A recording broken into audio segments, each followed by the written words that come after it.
O mais próximo que o Fincher vai chegar de fazer uma comédia romântica, né?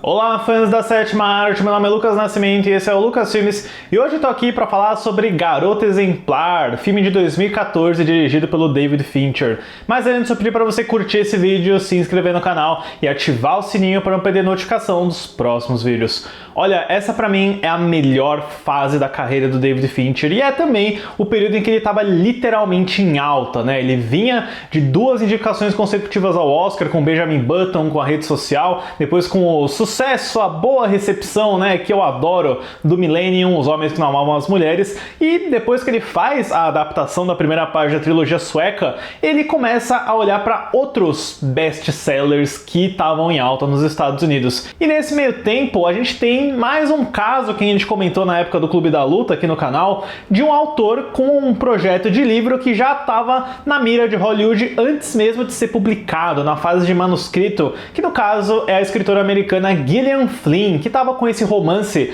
o Gone Girl, que chegou no Brasil como título de Garota Exemplar, e desde o início, desde a concepção, desde a ideia, já tinha vários estúdios atrás desse projeto, que ele acaba indo parar na New Regency e na 20th Century Fox, com supervisão de ninguém menos do que a Reese Witherspoon, né? Ela tem uma carreira muito consolidada como produtora e ela fica bem interessada no Gone Girl, não só para produzir, mas também para estrelar a adaptação no papel da Amy Elliott Dunn. O projeto logo ganha a atenção do David Fincher e quando ele lê o livro ele fica bem interessado, ele fica bem satisfeito e ele é contratado para dirigir o filme. A única questão é que quando o Fincher entra no projeto, ele considera que a Reese Witherspoon não é a melhor opção para fazer a Amy Elliott Dunn. Então a Reese Witherspoon foi atrás do projeto, bancou, financiou, mas não conseguiu estrelar. Talvez para melhor, assim, né? Nada contra a Reese, mas eu acho que Rosamund Pike acabou sendo a escolha ideal. Com um orçamento de 61 milhões de dólares, as filmagens até que são bem tranquilas, não tem grandes ocorrências, grandes dores de cabeça por David Fincher lidar aqui, com exceção do Ben Affleck se recusando a usar um boné dos Yankees, né? E por falar em Ben Affleck, né? Um casting bem interessante, ainda mais porque é o Ben Affleck pós-vitória do Oscar, do Argo, né? De melhor filme. Ele não foi a primeira opção do estúdio nem do Fincher, a gente viu anos depois que o Jon Hamm foi a primeira escolha, que ele queria fazer o filme, mas que ele estava enrolado com as gravações do Mad Men, que estava em andamento na época. O Jon Hamm nesse papel teria sido muito divertido. Mas o desafio mesmo foi encontrar uma atriz para fazer a Amy Elliott Dunn, que é a personagem mais desafiadora do livro inteiro, uma das mais complexas que o Fincher já levou para as telas assim. E apesar de David Fincher ter se encantado com a Rosamund Pike desde o início, foi a preferida dele nos testes de audições, tem notícias de que esse papel ficou aí entre a Olivia Wilde e a Abbie Cornish. O filme chegaria nos cinemas em outubro de 2014 e, mais uma vez, né, nessa grande fase do Fincher do cinema americano, se consolida como mais um dos grandes trabalhos dele. A história do filme segue Nick Dunn, vivido por Ben Affleck. Preso em um casamento infeliz, ele tem sua vida virada de ponta cabeça quando sua esposa Amy, vivida por Rosamund Pike, desaparece misteriosamente. Temendo que sua vida esteja em risco, Nick logo é visto pela polícia e pela mídia como suspeito principal de tê-la matado. Mais um clássico exemplo de fiquei sabendo que o David Fincher vai adaptar esse livro, fui lá, comprei o livro, li o livro, adorei, é uma leitura muito gostosa, muito divertida, tem uma reviravolta que é daquelas saborosas na metade da história que você fica ainda mais interessado em descobrir o desfecho, então eu tava super dentro, na maior expectativa para assistir o filme e como você tem a própria autora do livro, a Gillian Flynn, como roteirista da adaptação, é meio que garantia de ter um trabalho bem fiel de levar a história para o cinema, mas bem surpreendente, ainda mais considerando que é o primeiro trabalho dela como roteirista de cinema, em como ela consegue adaptar muito bem a linguagem literária para a linguagem do cinema, que é radicalmente diferente, que tem seus próprios artifícios e limitações que um livro pode ou não ter, né? Mas você fica bem surpreso em ver como o roteiro é muito direto, ele é muito complexo e ele consegue brincar com essas viradas de narrativa, né? Você tem um uso de voice-over para a personagem da Amy Elliott Dunn com as entradas de diário dela que funcionam surpreendentemente bem, né? É um recurso muito de livro, muito literário, mas que quando você coloca em paralelo com o Nick Dunn vivendo a situação dele, vivendo os eventos do desaparecimento da Amy, com esses flashbacks que são entradas de diário, é uma dinâmica que é bem literária, mas que funciona muito bem na tela, né? Eu acho que é um ótimo ótimo roteiro que ganha um balanço muito bom graças à direção do Fincher, né? Eu acho que o Fincher e a Flynn trabalham muito bem nesse mistério, nesse suspense, onde você tem um protagonista que você não confia 100%, que esconde muitas coisas do público e dos outros personagens à medida que a história vai avançando, e é realmente daqueles casos que, putz, você já vê que o Nick é um cara meio difícil, e aí você vê que ele tem uma amante, que ele não tem uma relação muito boa com a família, com o pai, você cria a tempestade perfeita pro Nick ser o grande suspeito desse crime. E eu tenho que admirar de novo o trabalho de marketing desse filme, porque todos os trailers e posters eram montados nessa dúvida: será que o Nick Dunne é um assassino? Será que ele matou a esposa? Escondendo completamente a grande twist que vem na metade do filme, que é o fato que a gente descobre que na verdade é sobre um cara que se casou com uma psicopata, que se casou com uma maluca, porque a Amy Elliott Dunne forjou o próprio desaparecimento e o grande plano dela é incriminar o Nick pelo assassinato dela depois que ela descobre que ele é um marido infiel, que ele fez um monte de cagada e tudo mais. É uma ótima visão de perspectiva, né? Você tá falando de uma personagem psicopata, mas você só descobre isso na metade do filme. Você passa quase 1 hora de filme nesse procedural, né? Um filme policial, de mistério, de pistas, com a polícia envolvida, com a mídia, né? Tendo um grande papel nesse filme, a forma como todas as ações e cagadas do Nick Dunne tem uma reação de talk shows e programas de entrevistas, né? Como aquele da Missy Parlo, que é o principal do filme.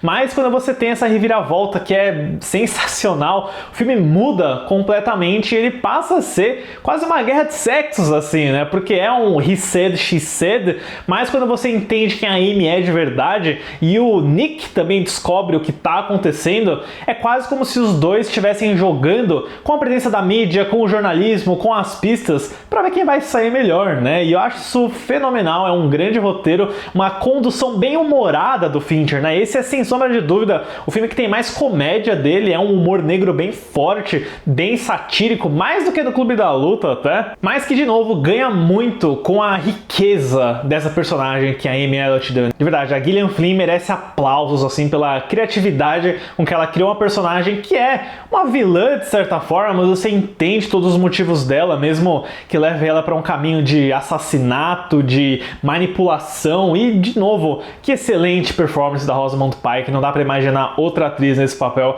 Ela consegue muito bem trazer esse lado carismático, mas também meio dark, meio psicopata, meio... Ela consegue mudar, né, as intenções e as ideias dela, ela adota um sotaque para forjar uma outra identidade. Eu coloco a Amy Elliott Dunne aqui no mesmo papel do Hannibal Lecter, do Anthony Hopkins, do Norman Bates, do Anthony Perkins. É uma personagem desse calibre para mim, que também me remete a uma outra figura não muito lembrada, assim, especialmente falando de cinema noir, que é a Jean Tierney no filme Leave Her to Heaven, Amar Foi Minha Ruína, de 1945. É um filme que eu conheci graças àquele documentário do Martin Scorsese, né, Minha Viagem pelo Cinema Americano.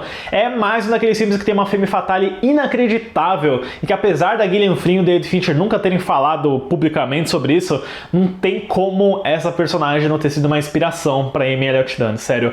É aquele tipo de performance, aquele tipo de personagem, quando tá em cena, você tá o tempo inteiro vidrado e com medo barra fascínio pelas coisas que ela faz e pelas decisões que ela toma, principalmente naquela cena memorável na cama com Neil Patrick Harris. Aquele momento lá, né, sem comentários, que cena. Sério, é um caso de direção tão boa que eu já tinha lido o livro, eu já sabia da reviravolta, mas quando ela acontece, ela é tão bem executada, ela tem uma energia, uma segurança que, mais uma vez, nas mãos do David Fincher, é um puta trabalho de gênio. Você tem mais uma colaboração dele com o diretor de fotografia Jeff Cronenweth, né, uma trinca aí da rede social, do Millennium e agora pro Gone Girl, e você tem mais um grande domínio de câmera, de luz, de sombra. Eles literalmente conseguem levar o contraste alto para uma cidade no interior do Missouri, quem diria. É tudo muito preciso, atmosférico e com essa passagem pro humor que é muito beneficiada pela performance muito precisa também do Ben Affleck, né? Apesar do Ben Affleck não ser o cara mais carismático, mais preparado talvez como ator, assim, eu acho ele muito melhor diretor do que ator, ele entrega pra caramba nesse filme, principalmente quando ele é meio bobalhão, quando ele é meio ambíguo, quando ele é meio estúpido também, né? Tipo quando ele sorri do lado do cartaz de Desaparecido, né? É uma performance que funciona muito bem e, querendo ou não, você acaba se afeiçoando a ele, principalmente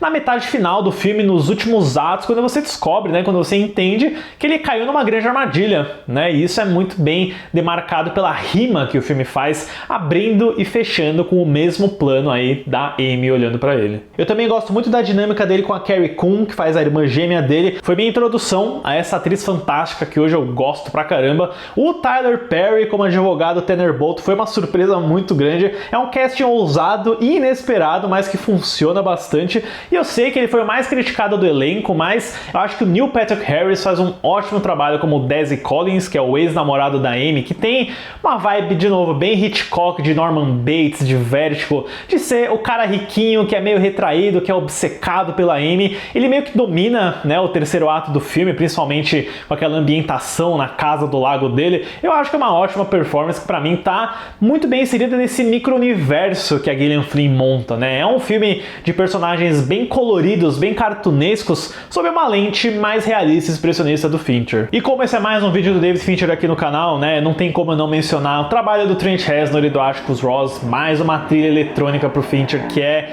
muito boa, muito atmosférica, ela mistura esses sons inesperados, essa vibe sempre meio incerta. Inclusive, né, tem uma cena que é quando o Nick descobre o galpão de madeira, que é quando você tá próximo de chegar na twist, né? É uma faixa que chama The Way He Looks at Me, que tem literalmente som de furadeira no meio, tem som de botão, é um nível mais maluco e abstrato que eles já chegaram com o trabalho do Fincher, e eu simplesmente adoro. E no ramo de montagem, né, a gente não tem o Angus Wall trabalhando junto com o Kirk Baxter, ele assume sozinho o trabalho de montagem desse filme, e de novo, funciona super bem. Esse equilíbrio das narrativas do Nick e da Amy, ele até faz um uso muito bom de um recurso que eu pessoalmente não sou muito fã, que é o Fade to Black rápido, né, que é quando você some a tela assim, né, pra uma cena e outra. Eu acho que ele usa isso muito bem, e apesar de não ter o Angus Wall junto com ele ainda consegue trazer umas transições fenomenais, e inclusive nessa daqui que não tem Fade to Black, mas que diz tudo sobre o filme, né. Outro corte genial que eu não poderia deixar passar batido. Nossa, pessoal, eu adoro Garota Exemplar, é um filme que desde a primeira vez que eu vi, já tendo o livro, eu fiquei completamente encantado. Eu acho uma grande adaptação, um filme que vai para caminhos inesperados, que tem um elenco fantástico, que tem mais uma direção muito precisa e dessa vez surpreendentemente cômica. É um filme muito satírico, mas que de novo brinca muito bem com esses temas de psicopatas, de gente meio doida que o David Fincher adora analisar. Sem sombra de dúvida, um dos melhores filmes que o Fincher já fez. Pra Garota Exemplar, eu dou uma nota 10. E no lado financeiro, Garota Exemplar seria o maior filme da carreira do David Fincher. O filme estreou nos Estados Unidos em 2 de outubro de 2014 com 37,513 milhões, arrecadando 167,767 milhões nos Estados Unidos e 369,330 milhões no mundo inteiro. E um grande testamento de incompetência da academia, o Garota Exemplar não foi indicado para quase nada, ele só foi lembrado em melhor atriz para Rosamund Pike, que perderia esse Oscar para Julianne Moore em Simplesmente Alice. Grande injustiça. Era para Garota Exemplar ter pelo menos umas 6 indicações. Bom, mas é isso, pessoal. Deixem nos comentários depois o que vocês acham de Garota Exemplar e de toda essa fase aí do David Fincher adaptando best-sellers, né? Eu, pessoalmente, acho que essa trinca, rede social, Millennium e Garota Exemplar, é o ápice da carreira do Fincher, sem sombra de dúvida. Certo, pessoal? Obrigado pela visita e até a próxima sessão.